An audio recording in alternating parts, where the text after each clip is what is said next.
Hello, guys, and welcome back to the Life as an Autistic Person podcast.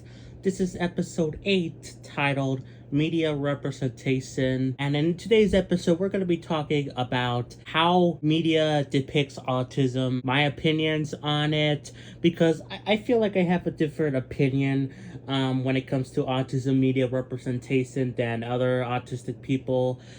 So yeah, let's just get right into it, shall we? So first, I should say that I'm going to be talking about both canon autistic characters in media, but also some headcanons here and there, just because there's not that many confirmed autistic people in like media, but there is still a few that I do want to bring up. But yeah, so I'm gonna be bringing in some headcanons as well that probably are autistic, even if they're not confirmed fully. So hopefully you don't mind too much. But yeah, media representation of autism is very, very controversial. Lots of people do not like it. Some of the reasons people list is that, one, usually it's guys that are depicted as autistic, white people. Usually they're very smart or very stupid. It kind of like it flip flops, but like it's like one of those. And then also they're very verbal, which lots of people have issue with that because, one, not everyone that is autistic is a white guy that can speak and is very smart or very stupid.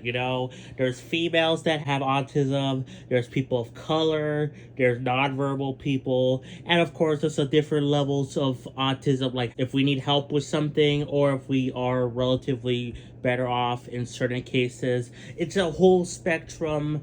So lots of people have issues with the media representation when it is at the very least heavily associated with autism, but in some ways it is confirmed. But that's not to say that there can't be good actual media representation of autism. One of the best media representations of autism, in my opinion, is She-Ra, the Princess of Power or whatever, the reboot that came out very recently, like 2018 or something. I don't remember when exactly it started, but Entrapta, I believe that was her name. She is confirmed autistic. I don't think it was said in the show. I remember watching the show through a reaction YouTuber. So, did I really watch it? But, I watched the show along with that reaction YouTuber, the Flaming Shark. Shout outs to him. But she was clearly autistic, and the show creators confirmed that she is autistic, especially because one of the show's employees or designers or something helped design Entrapta, and she was autistic herself, so they kind of based this person into Entrapta, so she is confirmed autistic, and you could really tell she's like one of the best ones where it's actually confirmed she is autistic, and I think she really does match up really well with how autism works in certain people. Of course, there's other media representations of autism. Rick from Rick and Morty, he's confirmed as autistic, especially because Justin Roiland is, there's some controversy around him. But he confirmed that Rick was autistic. Of course, there's Sheldon Cooper, which isn't technically fully confirmed, although he is very much seen as a autism representation character, not a good one, which I'll bring up.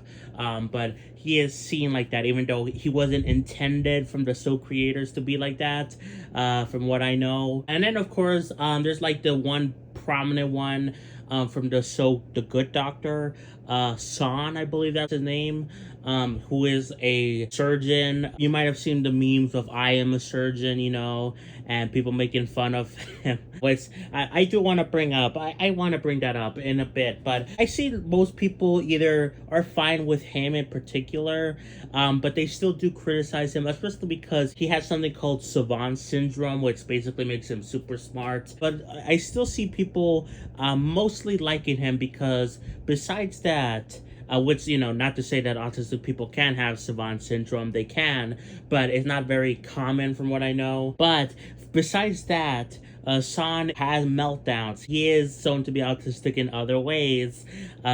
So I see, again, like a kind of a mixed bag towards him. But yeah, those are the most biggest either confirmed autistic characters or at least heavily implied to be autistic characters.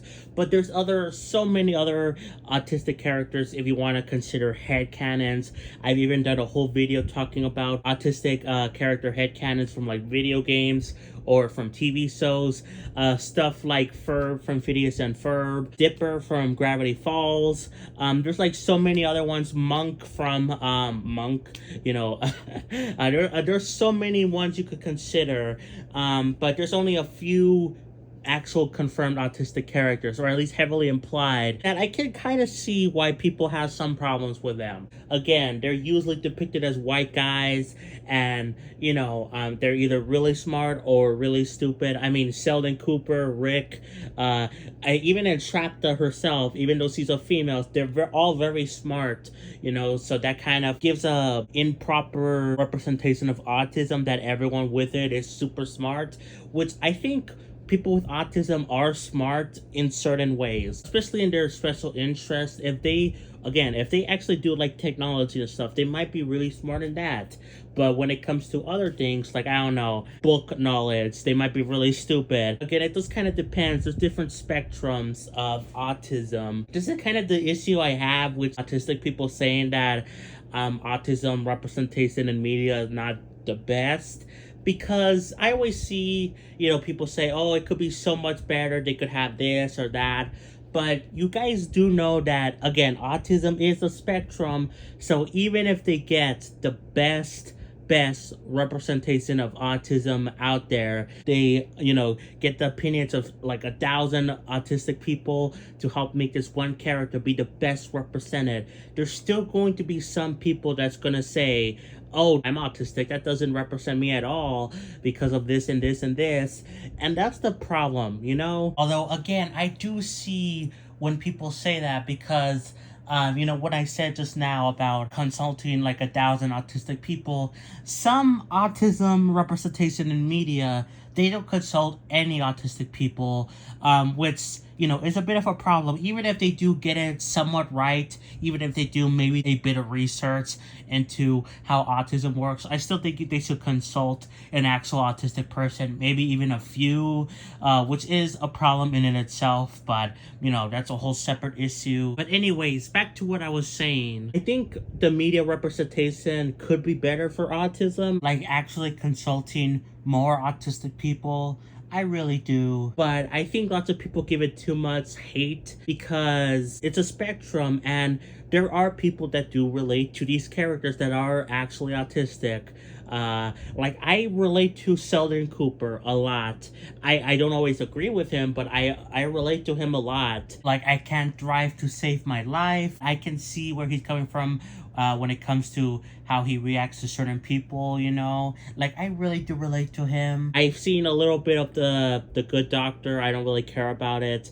But I sympathize when I saw that clip of Son doing the thing about I am a surgeon. I saw people making fun of it. I kind of felt bad for I know it's a character, right? It's a TV character, you know, not real, but I felt bad for the character in universe, and lots of people making fun of it when I have reacted to like that in a real life way. Like, that's not good, you know? I just think the media representation could be better, but I think it's already fine as it is, and I think people hate on it too much, in my personal opinion. Like, here's some ways they can improve it. Like I mentioned earlier, consult autistic people more often, but also get actual autistic people to play these autistic characters, which you see sometimes, but you see it very rarely. Son from The Good Doctor isn't depicted by an actual autistic actor, you know? Sheldon Cooper isn't depicted by an actual autistic actor, so get some actual autistic actors in here to represent these autistic characters. Like, that's one way you could improve it, right? Though if you don't really like the media representation of autism that is actually there, you could, of course, look to headcanons, which I've done a whole video on. In fact, I'll link the video in the description of this episode if you want to check it out. It's like 40 minutes. It's technically a compilation of like 3 other videos, but I made it all into one big video for your easy enjoyment. But that's besides the point. If you don't really care about the media representation, you can look into other ways like headcanons to find the perfect media representation for you. Because again, every autistic person has a different kind of autism, When there are actually autistic characters, for the most part in media, you see that they have, savant syndrome or savant abilities. There are massive geniuses or sometimes really, really stupid. But with headcanons, you could pick like a person you see as autistic and actually, see yourselves in them and relate to them. I've done this multiple times with many autistic headcanon characters, such as Monk from Monk. His full name is Adrian Monk. It's a show about a detective who has OCD, but I think he has autism as well. And he was like the first major character I related to a whole bunch when I was watching it many years ago. I just related to the show, his struggles, especially because, autism and OCD, they have overlapping stuff in them. He is confirmed to have OCD, so I could relate to that part especially. But even other things that, are not caused by his OCD, I just related to him a whole bunch. And I really connected with that character. He isn't autistic like in a confirmed sense, but it is a nice headcanon for people to have. Switching the topic a little bit, I will say that I think that whether it's a headcanon character or actually autistic, I think people can relate to them, whether they are autistic or not. That's why I think the media representation in it itself is fine the way it is, not that it can't be better. Lots of people don't like Sheldon Cooper, for example, but there are still some people that relate to him. Even non-autistic people, they can at least sympathize with him and relate to him to some extent. And I think that's nice. I think that's the good thing, even though it can be harmful to some extent because it shows that, everyone is like Sheldon Cooper. But, I'm getting off topic. I was just trying to say that autism, it can be represented in many different ways, and many people can relate to that, even if they're not autistic. But especially if they are autistic, they can, find comfort in a character, whether they are actually autistic or not. I don't know if I make sense. I hope I did, but I don't know. I will say, this is a thing I forgot to mention. I feel like autism media representation, by the way, take a shot every time I say that, but but I feel like the way it's depicted is way better. It's getting way better in like TV shows that are made for kids, for example, compared to like shows that are made for everyone or for adults. Not to say that, again, The Big Bang Theory, Sheldon Cooper, like, that's bad. I think it's fine even. Just maybe not the best, but I think the autism media representation shines the best when it comes to kids shows. You see this with Sesame Street. There's a character that is autistic. I cannot remember her name. She's like an orange girl or something. She hates loud sounds or whatever, and like everyone is calm about it. Like that's just really nice. You see also this for recently for the reboot of The Proud Family, where they confirmed one of the family members, the baby, the one with the big poofy hair, is autistic, and I thought they handled that really well. And this can go even beyond autism. I think neurodiversity is getting better for children's stuff, like Bluey, which I love Bluey. They have an ADHD character, Jack, I believe that's his name, and like I can relate to him to some extent, even though I don't have ADHD, but there is some overlap between autism and ADHD. And yeah, I think the cartoons that are made for kids are actually getting better at handling this sort of topic compared to adult or shows for everyone, in my opinion. Which I don't know why that's the case. Maybe it's because kids media is, you have to be a little bit more respectful towards that. You have to tailor made it to be understanding for kids, but also you can't make it like dumbed down for parents that watch it. I don't know. I find it interesting, So what is my overall opinion on the media representation of autism? Is it a good thing or a bad thing? Because I see lots of people say it's a bad thing, because it's not represented well. Some people say it's good or it's fine, but it could use work. And I'm one of those people. I think it could use work, but I think overall it is good.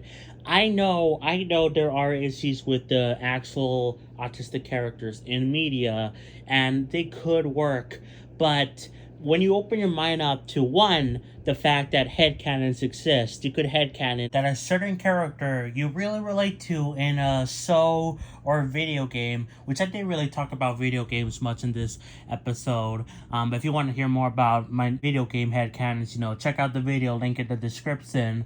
But yeah, there's like a whole treasure trove of headcanons you could consider, or even actual confirmed gaming autistic characters, which I think there are a few, though I can't really think of any off the top of my head. I am so sorry, but I do think there are some that exist. But anyways, and two, that even if you don't relate to that autistic character in general, some autistic person will relate to them, even if they're not for you, they do relate to someone, and I think you need to be open about that. I just think that it's good. It does help non-autistic people or neurotypical people to realize that autistic people are just people in general. We may have some issues here and there, like, we can't do this thing or that thing, or we can't socialize or whatever, but we still are people that want to be treated the same as you. And I think that's a good thing about media representation, even though it can be a little bit bad here and there, especially if they show constantly that we are very smart, or very, high maintenance, if you want to say that, someone like Sheldon Cooper, which some people are actually like that. I'm kind of like Sheldon Cooper, but I think it's just good to have this so neurotypical people to understand that we are normal. I don't know. I feel like I'm not making sense in this episode. I'm starting to wonder if this should have even been a podcast episode. I think it fits because I did wanted to make this a bigger topic than just a normal discussion video. But at the same time, maybe I should have just made this a discussion video talking about media representation. But I mean, we're already 20 minutes into this episode. At least as of me recording this, I'll cut it down with editing after I'm done recording this. But yeah, the damage is already done, so whatever. You live and you learn, I guess. Not to say that this is a bad episode. I just think that I feel like I'm rambling more than I should because I want to try to fill time or something. Like, I like to have these podcast episodes be at least 20 minutes or so.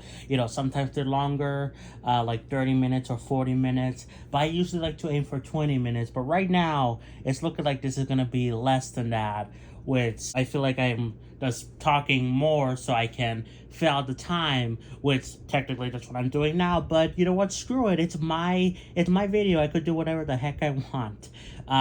But maybe that's why I feel like I'm not explaining as good in this episode. And maybe I'm not making as much sense as I usually do, which I don't make much sense in general, but still. I just gotta learn that, it's okay to be a shorter episode here and there, just like it's okay to have shorter videos here and there, as long as I'm getting the point across in a clear, concise manner.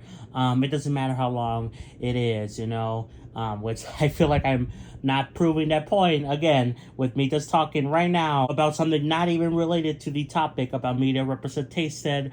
But what can you do, I guess? Again, it is my channel. I could do whatever I want. But I still apologize, I'll try to do better next time.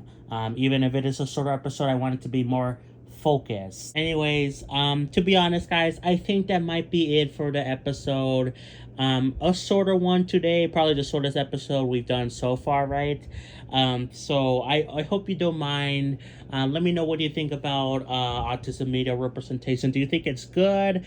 Do you think it's fine, like I said, but it could use some work? Or do you think it's bad and, they need to work on it far more? I do have another episode for the podcast planned, that being fluctuating maturity. I can't wait to talk about that one. I think I'm going to have a lot to say about that because it's going to relate to, especially with me, but I know other autistic people feel like, they sometimes feel mature when they're really young, and then sometimes they feel really, really immature when they're older. I want to talk about that. So look forward to that video coming up in the near future. It's going to be sooner than you think. So yeah, thanks for watching, guys. Like, subscribe, turn on notifications, and play some Xenoblade. Catch you guys next time for more. Peace. Bye, everyone.